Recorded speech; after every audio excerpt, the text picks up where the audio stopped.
یہ راستہ دکھاتا ہے، ہاں علم رہنما ہے، ہاں علم رہنما ہے، علم نور ہے، علم نور ہے۔ الحمد للہ رب العالمین والصلاة والسلام علی خاتم النبیین اما بعد فاعوذ باللہ من الشیطان الرجیم بسم اللہ الرحمن الرحیم الصلاة والسلام علیک یا رسول اللہ وعلی آلک واصحابک یا حبیب اللہ الصلاة والسلام علیک یا نبی اللہ وعلی آلک واصحابک یا نور اللہ۔ مسلمانوں کے چوتھے خلیفہ حضرت علی المرتضیٰ شیر خدا کرم اللہ تعالی وجہہ الکریم فرماتے ہیں کل دعاء محجوب حتی یصلی علی محمد و آل محمد۔ ارشاد فرماتے ہیں کہ ہر دعا پردے میں رہتی ہے یہاں تک کہ نبی کریم صلی اللہ علیہ وسلم اور ان کی آل پر درود پاک پڑھا جائے۔ صلو علی الحبیب صلی اللہ تعالی علی محمد۔ مدنی چینل کے ناظرین، پروگرام نور علم میں آپ کو ویلکم کہتے ہیں۔ اللہ پاک کے آخری نبی مکی مدنی صلی اللہ علیہ وسلم نے ارشاد فرمایا، جو شخص کوئی دینی بات جانتا ہو تو وہ اس کو بیان کر دے، اور اگر نہ جانتا ہو تو کہہ دے کہ اللہ پاک بہتر جانتا ہے۔ کہ بندے کے سمجھدار ہونے کی نشانی ہے کہ جو بات نہ جانتا ہو اس کے بارے میں کہہ دے کہ اللہ پاک بہتر جانتا ہے۔ حضرت امام ابو طالب مکی رحمۃ اللہ علیہ فرماتے ہیں کہ بندہ جب کہتا ہے کہ میں نہیں جانتا تو یقیناً اس نے اپنے علم پر عمل کیا، اور اس شخص کے لیے بھی ایسا ہی ثواب ہے جیسا کہ جو علم رکھنے والا ہو اور اپنے علم کو ظاہر کر دے اور کوئی علمی بات بتا دے، تو جیسا بتانے والے کو ثواب ملے گا کیونکہ اس نے بھی علم پر عمل کیا، بتا دیا، وہ جانتا تھا، تو اس کو پتہ نہیں تھا، اس نے بھی علم پر عمل کیا اور کہہ دیا میں نہیں جانتا، تو یہ بھی اتنا ہی ثواب پائے گا۔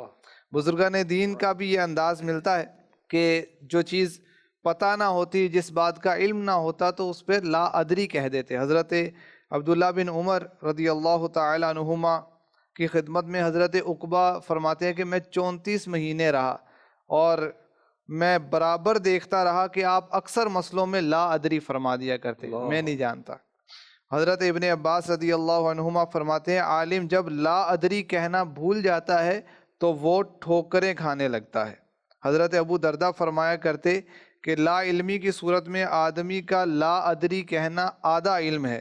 امام شافعی رحمۃ اللہ علیہ فرماتے ہیں کہ امام مالک سے 48 مسئلے پوچھے گئے تو 16 کا آپ نے جواب دیا، 32 کا آپ نے جواب نہیں دیا، اس پر لا ادری فرمایا۔ تو ہمیں بھی اپنے بزرگوں کو فالو کرنا چاہیے، جس بات کا یقینی علم ہے وہ بیان کر دینا چاہیے، اور اگر یقینی علم نہ ہو تو واضح طور پر کہہ دینا چاہیے کہ میں اس بات کو نہیں جانتا۔ اور ہماری کیا اوقات ہے، ہمارے آقا صلی اللہ علیہ وسلم کی سیرت سے یہ بات ثابت ہے کہ کئی بار آپ سے سوال کیا جاتا تو آپ وحی کا انتظار فرمایا کرتے، اور جب وحی نازل ہوتی تو اس کے مطابق جواب ارشاد فرما دیا کرتے تھے۔ آج انشاءاللہ الکریم پہلے سیگمنٹ میں ہم نبی پاک صلی اللہ علیہ وسلم کے سیرت کے اسی پہلو کے بارے میں جانیں گے کہ نبی کریم صلی اللہ علیہ وسلم بعض اوقات سوال کا جواب فوراً ارشاد نہ فرماتے بلکہ وحی کا انتظار فرمایا کرتے تھے۔ تو آئیے بڑھتے ہیں پہلے سیگمنٹ کی طرف، جس کا نام ہے سیدھی راہ چلاتے یہ ہیں۔ نگران پاکستان مشاورت سے عرض کروں گا کہ نبی کریم صلی اللہ علیہ وسلم کی سیرت کا یہ پہلو کہ ہر سوال کا فوراً جواب نہ دینا، حالانکہ آپ تو ہر چیز سکھاتے ہیں، ہر بات بتاتے ہیں، اللہ پاک نے آپ کو عالم ما کان و ما یکون بنایا، لیکن پھر بھی بعض سوالوں کے جواب میں فوراً رپلائی نہ کرنا۔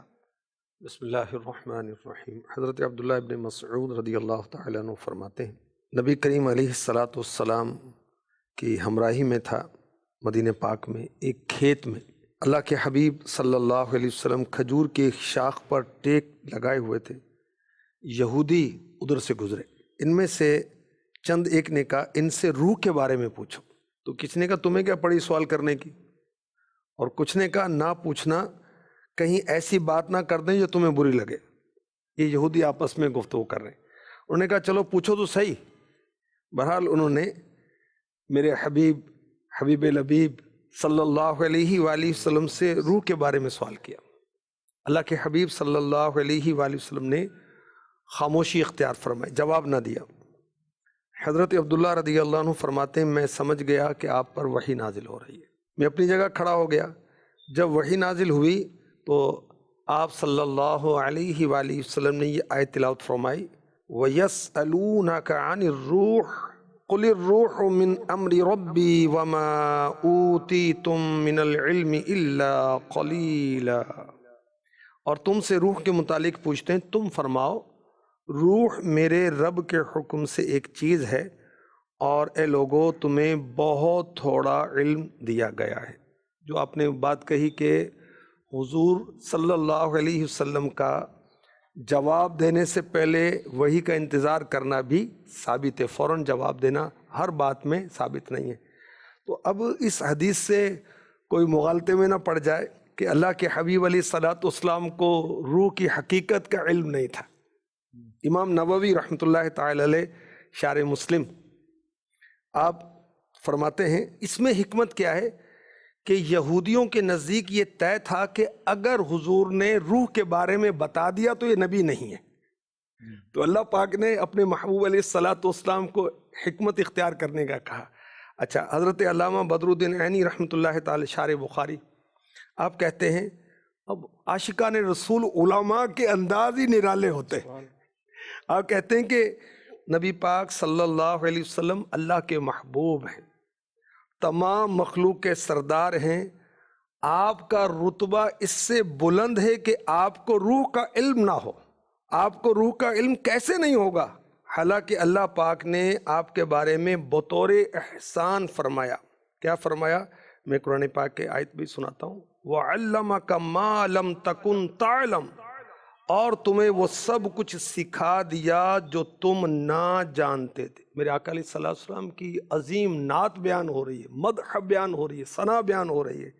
اے حبیب، اللہ پاک نے آپ پر کتاب حکمت نازل فرمائی، دین کے امور، شریعت کے احکام، غیب کے وہ علوم عطا فرما دیے جو آپ نہیں جانتے تھے۔ اور اس حدیث پاک سے اور بھی بہت کچھ مدنی پھول ہمیں سیکھنا مل رہے ہیں کہ جو سوال کرنے والا ہے وہ عالم کے چلتے چلتے سوال کر سکتا ہے، سائل کھڑے کھڑے بھی سوال کر سکتا ہے، مگر شرط یہ ہے، دیکھیں آقا علیہ الصلوۃ والسلام کھجور کی شاخ کے ساتھ ٹیک لگا کر کھڑے تھے اور یہودیوں نے سوال کیا، تو مگر یہ اس وقت ہے جب عالم کو ناگوار نہ ہو۔ اچھا، صحابہ کرام میرے آقا علیہ الصلوۃ والسلام کے کیسے عاشق تھے، کیسے ادب کرتے تھے کہ حضرت عبداللہ ابن مسعود ادب سے کھڑے ہو گئے، حضور پر وحی نازل ہو رہی ہے۔ تو میرے آقا علیہ الصلوۃ والسلام کو روح کی حقیقت کا علم تھا، مگر آپ کو اللہ پاک نے بتانے سے منع کیا۔ اس کا خلاصہ یہ بنتا ہے، حضرت علامہ عبدالرؤف مناوی رحمۃ اللہ تعالی علیہ فرماتے ہیں یہ وہ لوگ ہیں جو علم کی باتوں کو سمجھ نہیں سکتے یا اس پر عمل نہیں کرتے، یعنی یہ نا اہل ہیں اس کے نا، اس لیے بتانا نہیں، ہر بات ہر ایک کو بتائی نہیں جاتی، علم ہوتا ہے نہیں بتاتے کہ وہ اہل نہیں ہے اس کا۔ وہ نا اہل کون ہے؟ جو ان باتوں کو سمجھ نہیں سکتے یا عمل نہیں کریں گے، تو ان کو بتانا جو ہے وہ ضروری نہیں ہے، کیونکہ ایسے لوگوں کے سامنے علم کی بات کرنا علم کو محمل اور بیکار بنانے کے مترادف ہوگا۔ تو میرے آقا علیہ الصلوۃ والسلام کی مبارک سیرت میں یہ ایک موقع پر نہیں کئی موقعوں پر ہے کہ جب پوچھا گیا تو حضور نے وحی کا انتظار فرمایا، اور ہمیں کیا لازم ہو گیا کہ ہم ہر بات کا ٹھکا ٹک جواب دیتے رہیں بھائی۔ آپ نے بات ذکر فرمائی نا، تو اس میں ایک تو میاں محمد بخش صاحب رحمۃ اللہ علیہ کی ایک بات یاد آ رہی تھی۔ آپ کہتے ہیں خاصاں دی گل عامہ آگے نہیں مناسب کرنی، میٹھی کھیر پکا محمد کتیاں آگے ترنی۔ کلم الناس علی قدر عقولہم، لوگوں سے ان کی عقلوں کے مطابق کلام کرو، یہ عربی مقولہ ہے۔ اور احیاء علوم میں نے پڑھا کہ اللہ کے حبیب علیہ الصلوۃ والسلام نے فرمایا کہ ہم انبیاء کو اللہ پاک نے حکم دیا ہے کہ لوگوں سے ان کی عقلوں کے مطابق کلام کیا کرو۔ حضرت ابو ہریرہ رضی اللہ تعالیٰ عنہ کی روایت ہے کہ مجھے بعض ایسی باتیں بتائی گی اگر میں ظاہر کر دوں تو تم مجھے میری جان کے میرا قتل روا جانو ہو۔ جی، تم یہ کیا کہہ رہے ہو؟ کیونکہ وہ اہل نہیں ہے۔ اسی طرح حضرت یعلا رضی اللہ تعالی عنہ وارضاہ، آپ کی بیان کردہ ایک روایت بھی ملتی ہے، آپ سرکار دو عالم صلی اللہ تعالی علیہ وآلہ وسلم کی خدمت اقدس میں حاضر ہیں، چند ایک صحابہ تھے اور جعرانہ کے مقام پر نبی جہاں سے پاک بڑا صلی عمرہ اللہ کیا تعالیٰ جاتا علیہ ہے وسلم کہتے ہیں۔ تشریف فرما تھے، ماشاء اللہ۔ تو وہاں ایک صاحب حاضر بارگاہ ہوئے، انہوں نے اس سلا ہوا لباس پہنا ہوا ہے، جبہ زیب تن ہے، اور خلوق کی خوشبو یہ لگائی ہوئی ہے، اور کافی مقدار میں خوشبو لگائی ہوئی تھی۔ اللہ کے پیارے حبیب صلی اللہ تعالیٰ علیہ وآلہ وسلم کی خدمت اقدس میں آ کر عرض کرتے ہیں کہ میں نے عمرے کی نیت کی ہوئی ہے اور عمرے کا ارادہ لے کے نکلا ہوں، آپ مجھے کیا ارشاد فرمائیں گے کہ میں اسی کیفیت میں عمرے کے لیے جاؤں؟ تو اللہ کے پیارے حبیب صلی اللہ تعالیٰ علیہ وآلہ وسلم نے توقف فرمایا، ٹھہر گئے، فوری طور پر جواب نہیں دیا، اور یوں محسوس ہوا کہ گویا آپ صلی اللہ تعالیٰ علیہ وآلہ وسلم پر وحی اتر رہی ہے۔ اللہ اللہ۔ حضرت سیدنا عمر فاروق اعظم رضی اللہ عنہ، آپ کے بارے میں ذکر کیا جاتا ہے کہ جب وحی کے نزول کا وقت آتا تو یہ کپڑا لے کر آپ صلی اللہ تعالیٰ علیہ وآلہ وسلم کے سامنے کھڑے ہو جاتے تھے۔ تو آپ صلی اللہ تعالیٰ علیہ وآلہ وسلم پر جب وحی کے نزول کا سلسلہ ہوتا تھا تو ہر ایک کی وہ کیفیت نہیں ہوتی تھی کہ اس کیفیت میں آپ صلی اللہ تعالیٰ علیہ وآلہ وسلم کا دیدار کر سکے، تو یہ کپڑا لے کر آگے کھڑے ہو جاتے تھے۔ حضرت یعلا کہتے ہیں کہ میں نے خدمت اقدس میں یہ عرض کیا ہوا تھا، ذرا آپ کہہ رہے تھے نا محبت والوں کے اپنے انداز ہوتے ہیں، تو حضرت عمر کی خدمت میں عرض کیا ہوا تھا کہ اس کیفیت میں اپنے آقا کا دیدار کرنا چاہتا ہوں۔ جب وہ نزول وحی کا سلسلہ شروع ہوا اور آپ چادر لے کر آگے کھڑے ہو گئے تو میں نے حضرت عمر کی خدمت میں عرض کیا، اور بعض روایتوں میں یہ ذکر کیا گیا کہ حضرت عمر نے خود آواز دے کر بلایا، یعلا دیدار کرنا چاہتے تھے نا، آؤ اور آ کر دیدار کر لو۔ کہ میں نے کپڑے کے نیچے سے اندر ہو کے آپ صلی اللہ تعالیٰ علیہ وآلہ وسلم کا دیدار کیا۔ جب یہ سلسلہ وحی منقطع ہوا تو آپ صلی اللہ تعالیٰ علیہ وآلہ وسلم نے ارشاد فرمایا، وہ سوال کرنے والا کہاں ہے؟ یہ حاضر بارگاہ ہوئے تو اللہ کے پیارے حبیب صلی اللہ تعالیٰ علیہ وآلہ وسلم نے جبہ وغیرہ اتارنے کا حکم ارشاد فرمایا، اور ارشاد فرمایا کہ جس طرح حج میں کرتے ہو نا اسی طرح عمرے میں کرو۔ سبحان اللہ۔ یہ حج میں بھی احرام وغیرہ ہوتا ہے اور دیگر جو شرائط وغیرہ حج کی ہیں اسی انداز میں عمرے کی صورت بھی ہوگی۔ تو یہاں بھی آپ صلی اللہ تعالیٰ علیہ وآلہ وسلم کا جو عمل مبارک سامنے آیا وہ اللہ تعالیٰ جل جلالہ کے حکم کا انتظار۔ سبحان اللہ۔ بات وہی ہے جو آپ ذکر فرما رہے تھے کہ اہل علم کی شان تو یہ ہوتی ہے کہ وہ لا ادری کہنا، وہ اپنے اس منصب کا ایک حصہ ہی سمجھتے ہیں کہ پتہ ہوگا تو بیان کریں گے، پتہ نہیں ہے تو لا ادری کہہ دیں گے۔ تو کتنی پیاری بات ہے نا کہ ابو طالب المکی رحمۃ اللہ تعالی علیہ سے جو منسوب عمر بھائی نے بیان کی کہ وہ اپنے علم پر عمل کر رہا ہے نا، وہ کہہ رہا ہے کہ مجھے نہیں معلوم، تو اپنے علم پر عمل کر رہا ہے وہ، اور اس پر ثواب پائے گا جیسے عالم اپنے علم کو ظاہر کرتا ہے اسی طرح۔ تو اچھا ہمیں تو ثواب چاہیے یا اپنا مقام بنانا ہے لوگوں کی نظر میں؟ اس میں جو چیز کار فرما ہوتی ہے وہ میرا خیال یہ ہوتی ہے کہ لوگ کیا کہیں گے۔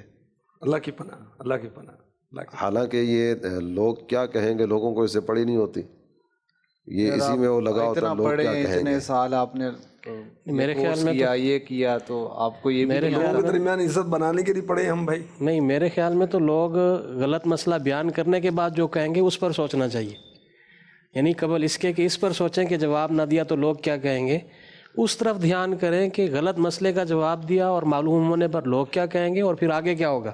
جس کو مسئلہ بتایا وہ اس پر عمل کرے گا اور پتہ نہیں کتنوں کو آگے جا کر بتائے گا۔ جو حدیث پاک آپ نے ارشاد فرمائی ہے اس میں ایک چیز یہ بھی ذہن میں آ رہی تھی کہ امتحاناً سوال کرنا، یہ جو یہودیوں کی بات ہوئی ہے تو یہ انہوں نے امتحاناً سوال کی طرف جو ہے وہ سلسلہ کیا تھا۔ تو اب اس طرح اگر کوئی اسٹوڈنٹس کو کسی چیز کا علم ہے یا مرید کو کسی چیز کا علم ہے تو وہ اپنے پیر سے امتحاناً سوال کرتا ہے، یا طالب علم جانتا ہے آج کوئی نئی چیز پڑھ کے آیا اور ذہن میں بیٹھا ہو کہ آج اپنے اسٹوڈنٹس فرینڈ سے کہہ کے آج دیکھیں میں کیسا سوال کرتا ہوں استاد صاحب سے، تو یہ ہلاکت ہے علم کی۔ یہ علم کی ہلاکتوں میں سے ایک بیان کیا گیا کہ وہ اس کا یہ علم نافع نہیں حاصل کر سکے گا، اور اس طرح کے کئی واقعات موجود ہیں جو امتحاناً سوال کرنے کے غرض سے علماء کی طرف گئے ہیں۔ تو ایک تو یہ، دوسرا پھر ہمارے سامنے الحمدللہ مدنی مذاکرہ بھی ہے، امیر اہل سنت دامت برکاتہم العالیہ کی اپنی جو ہے وہ عادت مبارکہ بارہا ناظرین نے بھی دیکھی ہے، ہم بھی الحمدللہ دیکھتے رہتے ہیں کہ ایک تو مفتی صاحب تشریف فرما نہ ہو، اور دوسرا جب تک آپ کو 100% یقینی کا وہ جیسے ہے نہ ہو تو آپ بیان نہیں فرماتے، آپ فرماتے ہیں کہ مفتی صاحب آ جائیں، اس کے بعد پھر اس مسئلے کو ہم دوبارہ ڈسکس کریں گے۔ اور تیسری یہ کہ کہیں پہ رجوع کرنا پڑے تو پیر صاحب سے رجوع جیسے جلدی فرماتے ہیں نا، شاید آج کے دور میں پس و پیش کا مظاہرہ کریں اور اس کو واپس کیسے لیں، مسئلہ میں نے غلط بیان کر دیا اس کو کیسے جا کے کہوں کہ میں نے غلط بیان کیا۔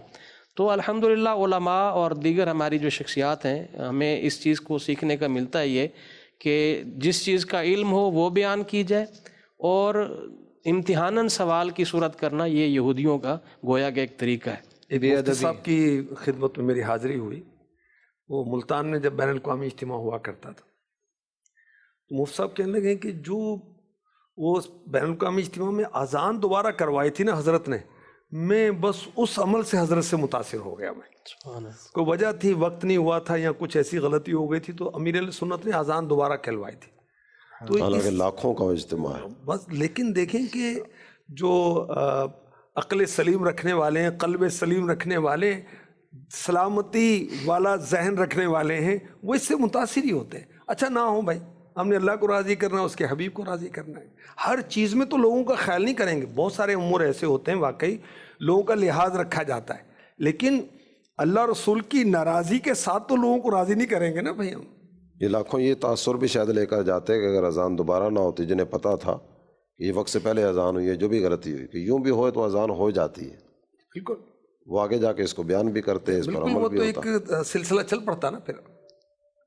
تو پیارے آقا صلی اللہ علیہ وسلم کی سیرت سے ہمیں سیکھنے کو ملتا ہے۔ حالانکہ نبی کریم صلی اللہ علیہ وسلم کو اللہ پاک نے علوم عطا فرمائے، حکمت کے تحت کوئی رپلائی نہ کرنا، کسی چیز کو ظاہر نہ کرنا، یہ چیزیں ملتی ہیں، اور ہم لوگوں کے لیے یہ ہے کہ جس چیز کا علم ہے، درست علم ہے، 100% یقین ہے اور واقعی سیکھا تھا اور کنفرم پتہ ہے، تو اس چیز کو بیان کر دیا جائے، اور نہیں علم ہے تو دیکھ کر پڑھ کر سنا دیا جائے۔ دعوت اسلامی کے دینی ماحول میں درس دیا جاتا ہے تو مبلغین کتابوں سے دیکھ کر درس دیتے ہیں، تو یہ ایک انداز ہے۔ کوئی عالم ہے اور کنفرم پتہ ہے وہ بیان بھی کر سکتا ہے، اور علم نہیں ہے تو ہمیں کہ اللہ پاک نے قرآن میں کہا ہے، حدیث میں یہ بھی آیا ہے، تو یہ اس انداز سے منسوب کر کے، یا میرے خیال میں تو یہ اس کا حل ہونا چاہیے۔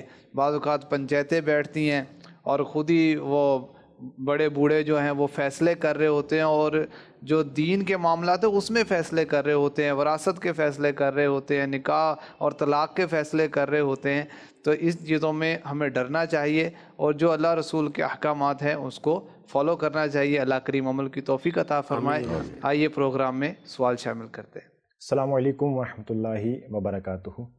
میرا نام محمد ارسلان اتاری ہے، اور میں جامعۃ المدینہ اسلام آباد میں درۃ الحدیث شریف کا طالب علم ہوں۔ آپ کی بارگاہ میں سوال یہ عرض ہے کہ کرامت کی کتنی اقسام ہیں، اور آپ سب نے اپنی آنکھوں سے کون کون سی کرامات دیکھی ہیں؟ جواب ارشاد فرما دیجیے، جزاک اللہ خیرہ۔ آمین۔ باہر شریعت میں جو ہے اس کو میں آسان کر کے پیش کرنے کی کوشش کرتا ہوں۔ ولی سے جو بات خلاف عادت صادر ہو اس کو کرامت کہتے ہیں۔ دور دراز سے مدد کرنا وغیرہ بہت ساری کرامتیں ہیں۔ جو نبی سے جو بات بطور معجزہ ظاہر ہو سکتی ہے، ولی سے بطور کرامت ظاہر ہو سکتی ہے۔ اب وہی نبی پر ہی نازل ہوتی ہے، وہ غیر نبی پر نازل نہیں ہوتی۔ اور اولیاء سے جو کرامات صادر ہوتی ہیں، تو بزرگوں نے یہ لکھا ہے، کرامات صحابہ کتاب میں لکھا کہ 100 سے زائد قسم کی وہ کرامتیں ہیں۔ اور امیر علیہ سنت کی کرامتیں لوگ دیکھتے رہتے ہیں، بھائی وہ قتل کرنے والے امام بن گئے، وہ خطیب صاحب بن گئے، بے نمازی لوگوں کو اٹھا رہے ہیں نماز کے لیے۔ کتنوں کی زندگی میں انقلاب برپا ہوا ہے۔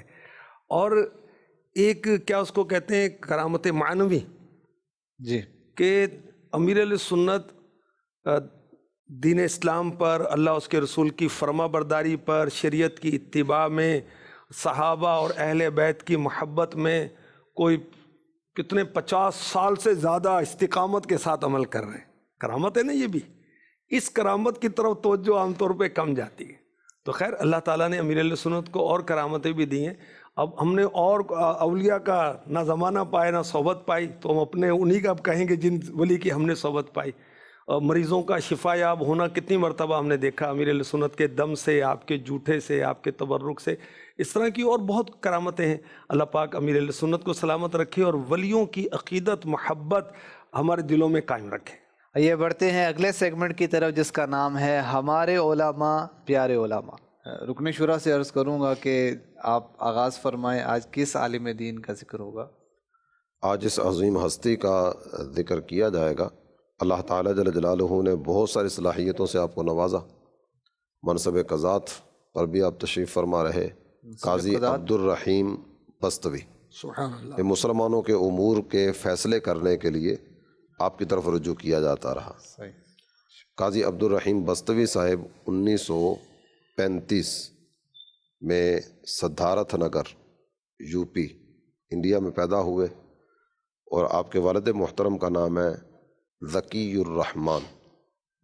اللہ تعالیٰ جل جلالہ نے کئی ایک صلاحیتوں سے آپ کو نوازا، ان میں سے خاص ایک امتیازی شان جو خالق کائنات کی طرف سے آپ کو عطا کی گئی وہ یہ ہے کہ آپ کا سلسلہ نسب مسلمانوں کے پہلے خلیفہ سیدنا ابو بکر صدیق رضی اللہ تعالیٰ عنہ سے جا کر ملتا ہے، یعنی آپ صدیقی بھی ہیں۔ واہ واہ ماشاء اللہ۔ آپ رحمۃ اللہ تعالیٰ علیہ کے بارے میں آپ کی تربیت ابتدائی جیسے والدین کرتے ہیں، تو والدین کی تربیت کا بہت بڑا ہاتھ ہے۔ آپ 1950 میں آپ نے درس نظامی میں داخلہ لیا تھا، صحیح۔ 1935 ڈیٹ آف برتھ ہے، اور 50 آپ نے درس نظامی میں داخلہ لیا۔ 15 سال کی ایج میں آپ درس نظامی میں داخل ہو چکے تھے۔ 5 سال مکمل درس نظامی کرنے کے بعد آپ پھر بریلی شریف کی طرف تشریف لے کے گئے تھے، وہاں پر حاضری دی، اور مزید درس نظامی کی جو چند ایک کتب آپ سمجھتے تھے کہ پڑھنی چاہیے، وہ پھر امام النحو صدر العلماء حضرت علامہ مولانا غلام جیلانی میرٹھی علیہ رحمہ آپ سے جو ہے وہ زانو تلمذ ان کے آگے طے کیا۔ ماشاء اللہ، علم کے حریث ہمارے علماء، بے شک، اور ہم لوگ مال کے حریث ہیں، شہرت کے حریث ہیں، اتنے لائکس ہو جائیں، اتنے سبسکرائبرز ہو جائیں، پھر ہم ان چکروں میں ہی ہیں۔ یہ ایک ہوتا ہے نا سند حاصل ہو گئی، تکمیل ہو گئی، فارغ و تحصیل ہو کر پھر جا رہے ہیں پڑھنے۔ اور بعض تو فارغ ہونے سے پہلے فارغ ہو جاتے ہیں اور اپنا وہ یوٹیوب چینل بنا لیا اور فتوے جاری کر رہے ہیں۔ ارے خدا کا خوف کرو اللہ کے بندو۔ ابھی ہم نے یہ لادری کے حوالے سے باقاعدہ ایک پورا سیگمنٹ، لادری تو اور سوشل میڈیا پر بغیر تصدیق کے، بغیر ویریفیکیشن کے ایسی بات آگے بڑھا دینا کہ جس کا ہو سکتا ہے کہ دین سے قریب قریب کا بھی کوئی تعلق نہ ہو۔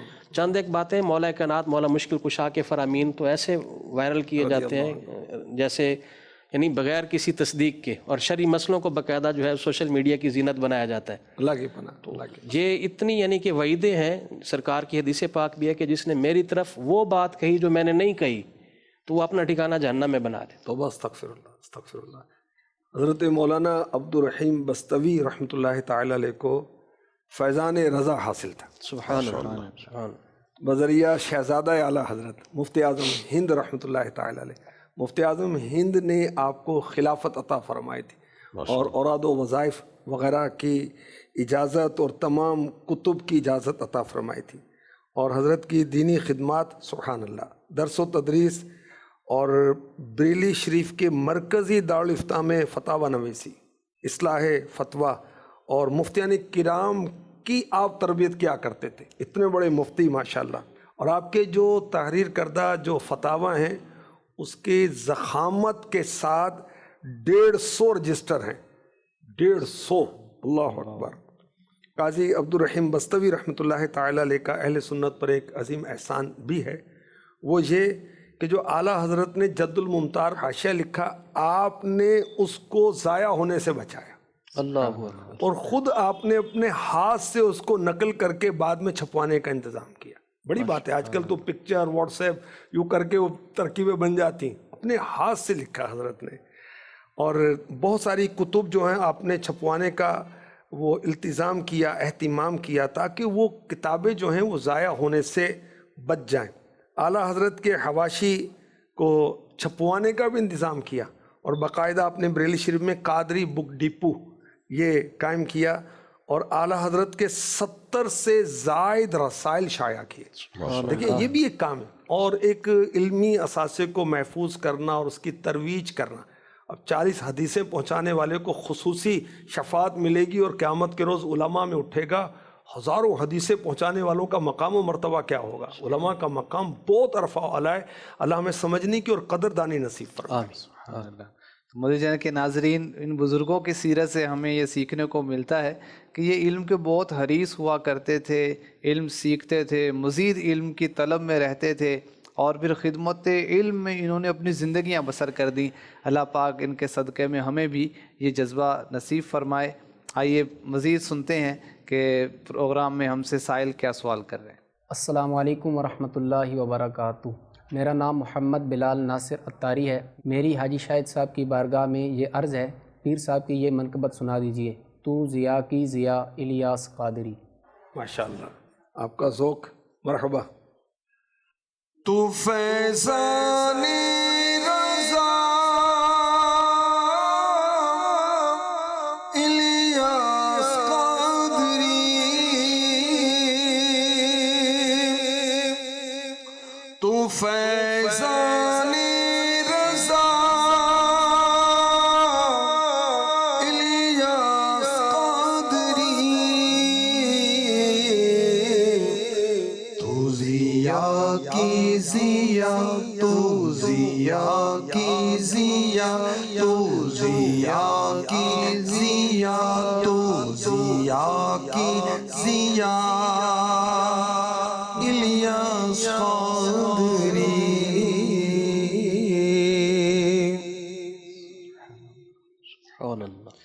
آئیے بڑھتے ہیں اگلے سیگمنٹ کی طرف، جس کا نام ہے امیر اہل سنت کا پیغام، آپ کے نام۔ علم اور مطالعے کے ساتھ حکمت، مصلحت اور تجربہ، کیا اس کی بھی کوئی اہمیت ہے؟ انڈرسٹوڈ ہے۔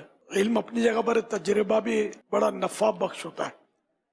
تجربہ، پھر مصلحت سمجھنا، یہ تو اہم ترین ہے۔ الحکمت و دالت المؤمن، حکمت مومن کا گمشدہ خزانہ ہے۔ حکمت ہمارے ہاں بہت کم ہے۔ ایک حکیم کا قول ہے، عالم تو ہوتا ہے وہ حکیم، لیکن دانا ہوتا ہے۔ ہر عالم حکیم نہیں ہوتا ہوگا، بلکہ بعض ایسے ایسے مطلب کلا بازیاں کھلا رہے ہوتے ہیں، وہ کہ پوچھو مت۔ حکیم جو نا، دانا عالم، کیا بات ہے اس کی۔ وہ دانائی ملتی ہے داناؤں کی صحبت سے، حکیم بنیں گے حکما کی صحبت سے۔ اب وہ بھی صحبتیں حکما کی نایاب سی ہیں، تو یہ کہ اس کی جگہ دینی کتابیں، تصوف کی کتابوں کا مطالعہ، یہ آدمی کو انسان بنا دیتا ہے۔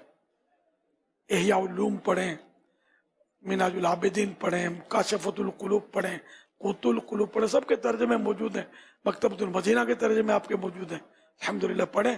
آپ ہڑا اڑی چھوڑ کر انشاءاللہ اپنی آخرت بنانے کی فکر میں پڑ جائیں گے۔ آپ یہ سب پڑھیں گے نا جو میں کہتا ہوں، آپ کو احساس ہوگا کہ میری زندگی کیسے گزارنی ہے مجھے۔ اس کی باتوں میں نہیں آنا، باتوں میں آ جاتے ہیں آپ، یہ بڑا مسئلہ ہے۔ بے بھلا میری دعوت اسلامی والی دعوت اسلامی کا خدا کی قسم اتنا کام ہے، اتنا کام ہے، اتنا کام ہے کہ مطلب 100 سال گزر جائیں تو شاید نہیں کر سکتے، اتنا کام ہے۔ یعنی میرا اپنا، جیسے میں دعوت اسلامی والا ہوں، میرے پاس تحریری کام اتنا ہے، ادھورا ادھورا ادھورا اتنا چھوڑا ہوا کہ شاید مجھے بالکل یعنی کہ امید ہی نہیں ہے کہ میں اس کو اپنی زندگی میں پورا کر سکوں گا۔ اتنا کام میرا رکھا ہوا ہے، اور بس میرا کام تو یوں لگتا ہے کہ شاید میں ہی کروں گا تو جمے گا، ورنہ اتنا جمے گا نہیں، لیکن کر نہیں سکتا۔ اتنا وقت اتنی سخت، تو قوت دے میں تنہا کام بسیار، بسیار میں نے بہت سارا، تو قوت دے میں تنہا کام بسیار، بدن کمزور دل کاہل ہے یا غوث، بدن کمزور دل کاہل ہے یا غوث۔ صلو علی الحبیب صلی اللہ علیہ محمد۔ جی سوال چلائیے۔ السلام علیکم ورحمۃ اللہ وبرکاتہ۔ میرا نام نعیم اکرم بن محمد اکرم ہے۔ میں جامعۃ المدینہ ہری پور درجہ 4th ایئر کا طالب علم ہوں۔ میرا حاجی شاہ صاحب کی بارگاہ میں سوال عرض ہے کہ دیکھا جاتا ہے کہ بعض لوگ ناخنوں کو دانتوں سے کاٹتے یا کھاتے ہیں، تو انہیں کیسے سمجھایا جائے؟ برائے کرم جواب عنایت فرما دی۔ ماشاءاللہ، ہری پور سے سوال کر رہے ہیں اور ہرا ہرا نظر بھی آ رہا ہے۔ اللہ آپ کو بھی ہرا بھرا رکھے، شاد و آباد رکھے۔ ناخن یہ کاٹنے کی بچوں میں زیادہ عادت ہوتی ہے، اور بعض کی عادت ایسی پختہ ہو جاتی ہے کہ بعد میں بھی چھوٹتی نہیں۔ ایک تو یہ بری عادت ہے، ایک گڈ مینرز میں نہیں ہے۔ اچھے بچے ایسے نہیں کرتے، اچھے بچے ایسا نہیں کرتے، اور تو اچھے بچے بچوں والے ہو کر بھی لگے ہوتے اس میں بعض۔ تو اس کو بری عادتوں کو چھوڑنا چاہیے، اور بری عادتیں ہوتی ہیں لائق اسی لائق ہوتی ہیں کہ اس کو چھوڑا جائے۔ ماں باپ کو اس پر خاص و خیال رکھنا چاہیے، اور اس میں تو ایک تو سمجھانا ہے، دوسرا کوئی ایسی چیز لگا دیں، کوئی کڑوی